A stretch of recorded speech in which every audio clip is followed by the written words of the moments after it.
मेरे भाई, क्या तुमने कभी सोचा है जब तुम मार्केट में लगातार ट्रेड कर रहे होते हो तो तुम्हारी जेब कौन काट रहा होता है? कौन तुम्हारे कैपिटल को धीरे धीरे खत्म कर रहा होता है? मार्केट? नहीं मेरे भाई, ये तुम्हारी ही एक बुरी आदत है और बहुत ही बुरी आदत है, ओवर ट्रेडिंग की। और मेरे भाई, ये ऐसे ही नहीं हो रहा है।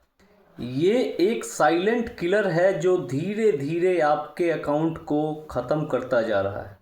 और इलेक्ट्रॉनिक मनी होने के कारण आपको पता भी नहीं लगता, उसका अंदाज़ा भी नहीं लगता है। क्योंकि पैसा आप हाथ से तो खर्च कर नहीं रहे, आपके हाथ से तो जा नहीं रहे, अकाउंट में पड़े हैं, अकाउंट से अब ऑटोमेटिक कट हो रहे हैं, ऑटोमेटिक प्रॉफिट आ रहा है, ऑटोमेटिक लॉस हो रहा है, तो फील उतना नहीं होता। मेरे भाई, जैसे ही तुम लॉस करते हो तुम्हारा दिमाग तुमसे कहता है इसे तुरंत रिकवर करना है।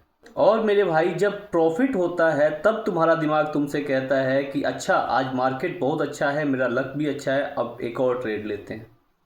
मेरे भाई, ये तुम्हारी गलती नहीं है, ये तुम्हारी साइकोलॉजी के साथ खेला गया ऑपरेटर के द्वारा एक बहुत बड़ा गेम है, जो तुम्हें मार्केट में हर पॉइंट पे सिग्नल दे रहा होता है कि यहाँ पे प्रॉफिट बन सकता है, यहाँ पे लॉस हो सकता है। लॉस के बारे में तो हम सोचते ही नहीं ना, बस प्रॉफिट के बारे में। हर एक कैंडल पे हमें कुछ ना कुछ अपॉर्चुनिटी दिख रही होती है, और ये सच्चाई है मेरे भाई। हर एक कैंडल की मूवमेंट ये दिखाती है कोई ना कोई वहां पर पैसे बना रहा है या खो रहा है। लेकिन आपके लिए कौन सी कैंडल है, कौन सी कैंडल, कौन सी जगह तुम्हारे लिए है, ये जिस दिन फाइंड आउट कर लिया ना, ये जिस दिन ढूंढ लिया ना, उस दिन से तुम इस ओवर ट्रेडिंग के जाल में नहीं फंसोगे। शायद, ये भी शायद है। क्यों? क्योंकि मेरे भाई, ऑपरेटर को पता है कि तुम कहां फोमो में आओगे, तुम कहां रिवेंज ट्रेड करोगे, तुम कहां ज्यादा एक्साइटेड हो जाओगे। उसे भीड़ की साइकोलॉजी पता है, और तभी मार्केट मूव कर पाती है मेरे भाई। अगर उसे भीड़ की साइकोलॉजी ना पता हो ऑपरेटर को, तो मार्केट मूव कैसे करेगी? आखिर कोई तो लॉस कर रहा है तभी मार्केट नीचे जा रही है, कोई प्रॉफिट कर रहा है तभी तो मार्केट ऊपर जा रही है, कुछ तो है ना। मार्केट को मूव करने के लिए पैसे का लेन देन बने रहना चाहिए। तो इस मूवमेंट को बनाए रखने के लिए ऑपरेटर क्या करता है? ऑपरेटर आपके सामने अपॉर्चुनिटी दिखाता है। आपको लगता है यहां अपॉर्चुनिटी, आप घुसते हो, मार्केट उल्टी घूम जाती है। ऑपरेटर को तुमसे कोई पर्सनल दुश्मनी नहीं है, वो बस मार्केट को लिक्विड बनाए रखना चाहता है, मार्केट को मूव कराते रहना चाहता है। अब ये तुम्हारे ऊपर है कि तुम कितने स्मार्ट हो, तुम कितने स्मार्टली अपने पैसे को मैनेज कर रहे हो, अपने रिस्क को मैनेज कर रहे हो। उसका काम वो कर रहा है, तुम्हारा काम तुम्हें अच्छे से करना है। उसके बनाए हुए ट्रैप में, उसके बनाए हुए मोमेंट में तुम फंसते हो और वो वहां मुस्कुराता है। क्यों? क्योंकि उसने तो अपना टारगेट अचीव कर लिया, उसने लिक्विडिटी क्रिएट कर ली, और तुम्हारी जेब का पैसा मार्केट में चला गया, किसी और के जेब में चला गया, या कहो कि ऑपरेटर की जेब में चला गया। एक मेरे भाई ने कमेंट में बताया था, सुबह सुबह उसे छोटा सा लॉस हो गया, उसने उस लॉस को स्वीकार नहीं किया। उसको लगा कि मैं तो मार्केट में सही से काम करता हूँ, मेरे पास अच्छी स्ट्रेटजी है, मेरा लॉस कैसे हो सकता है, इतना एक्सपीरियंस है मार्केट का।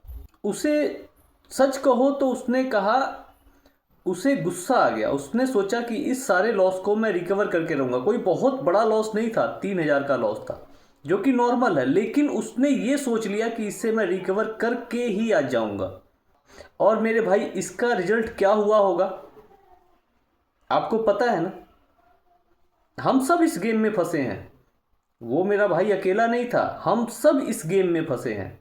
रिकवरी की गेम में हमको पता है कि क्या होता है, लेकिन हम लॉस एक्सेप्ट ही नहीं कर पाते।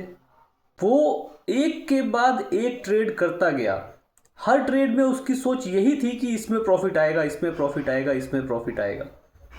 लेकिन हुआ क्या, शाम तक उस भाई का बहुत लॉस हो चुका था और वो शाम को बैठ के मार्केट को दोष दे रहा था, ऑपरेटर को दोष दे रहा था कि उसने मुझे इस जाल में फंसाया। सच बताओ कि क्या उसने जाल में फंसाया? वो अपना काम कर रहा था, तुम्हें अपना काम सही से करना था। मेरे भाई, मैंने उसको बहुत समझाया लेकिन वो केवल मार्केट को गाली देता रहा। हम सब यही करते हैं, हमें अपनी गलती नहीं दिखती, हमें केवल मार्केट की गलती दिखती है, दूसरे की गलती दिखती है।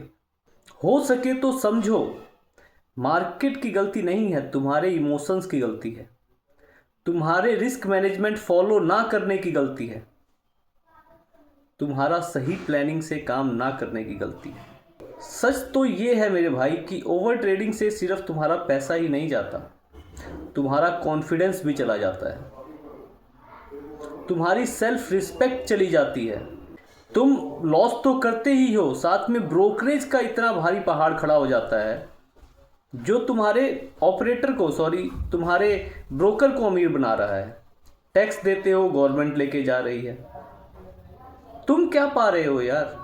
मेरे भाई, जब तुम ओवर ट्रेडिंग कर रहे होते हो ना, तब तुम लॉजिक से नहीं, तुम इमोशंस से ट्रेड करते हो। और इमोशंस से किया हुआ ट्रेड, इमोशंस में लिए हुए फैसले गलत होते हैं। इसे समझने की कोशिश करो मेरे भाई। ओवर ट्रेडिंग से बचने का सीधा और सिंपल सा तरीका है, अपने लिए एक स्ट्रॉन्ग सेटअप बनाओ और ये ठान लो कि जब तक वो सेटअप नहीं आएगा तब तक मैं ट्रेड नहीं करूंगा। मैं अपना खुद का एग्जांपल देता हूं, पिछले 3 वीक से मैंने कोई ट्रेड नहीं किया। क्यों?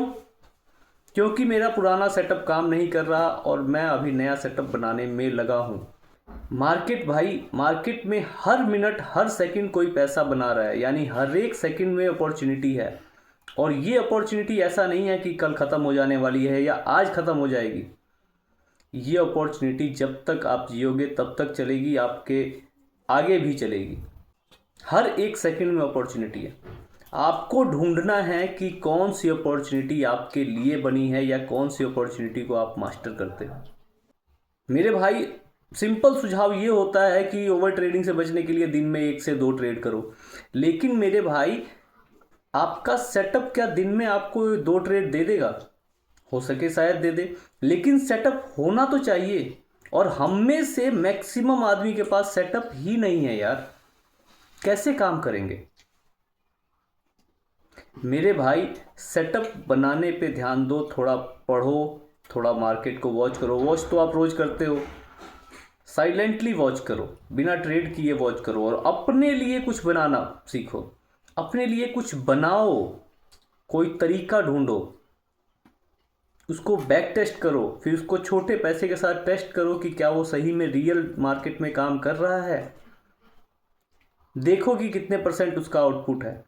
मेरे भाई, मैं ये नहीं चाहता कि आप ओवर ट्रेडिंग की गलती बार बार दोहराओ और बार बार बैठ के अपने आप को कोसो। हमें इस 90% के रेशो को, जो सेबी की रिपोर्ट है कि 90% ट्रेडर लॉस करते हैं, हमें इसको पार करना है। हमें मिलकर इसे 50-60% पे लेके जाना है कि आने वाले समय सेबी अपने रिपोर्ट में लिखे कि अब 60% ट्रेडर प्रॉफिट करते हैं, केवल 40% ही लॉस कर रहे हैं। मेरे भाई, इस काम को अंजाम देना है। और ये कब होगा? जब हम अपने इमोशंस पे कंट्रोल पाएंगे, एक प्रोसेस बनाएंगे, उस प्रोसेस को फॉलो करके काम करेंगे। मार्केट में पैसा बनाना उतना ज़रूरी नहीं है जितना कि पैसा बचाना। ये मार्केट इस तरीके से डिज़ाइन हुई है कि ये आपके पैसे को लेके चली जाएगी। तो अगर आपने अपना पैसा बचा लिया ना, तो समझो कि आप एक ना एक दिन सफल ज़रूर हो जाओगे। तुम्हारी मेहनत का पैसा है, या हो सकता है कि तुम्हारे पिताजी की मेहनत का पैसा हो। उसे ऐसे गंवाना बहुत ही गलत बात है। मेरे भाई, अपने इमोशंस पे कंट्रोल करो और ये याद रखो कि तुम्हारे पिताजी ने वो पैसा कितनी मेहनत से कमाया है, या खुद तुमने अगर कमाया है तो कितनी मेहनत से कमाया है, या तुमने लोन लिया है तो उस लोन को कैसे भरोगे अगर वो लॉस हो जाएगा। अपनी साइकोलॉजी को समझो, अपने लिए एक प्रोसेस बनाओ और मेरे भाई इस ओवर ट्रेडिंग के जाल से बाहर निकलो।